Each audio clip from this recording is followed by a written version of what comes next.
Auto unterwegs in Island ist wirklich ein Abenteuer. Was ihr hier jetzt seht auf diesen Aufnahmen, das ist eine sogenannte F-Straße.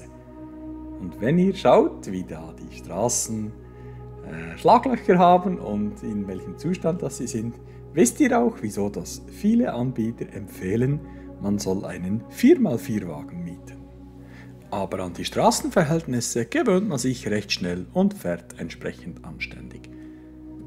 Und wie ihr jetzt hier sehen könnt, in der Hochebene südlich von Reykjavik, die Landschaft, die entschädigt für alle Strapazen. Wir befinden uns jetzt hier in der Anfahrt auf das sogenannte Aurora Base Camp.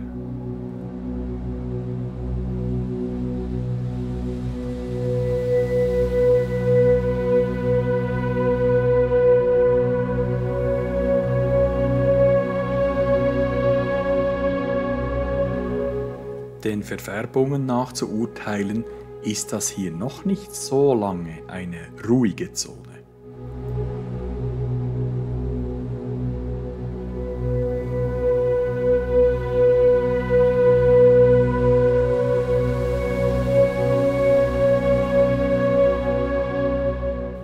Und hier nun das Aurora Base Camp.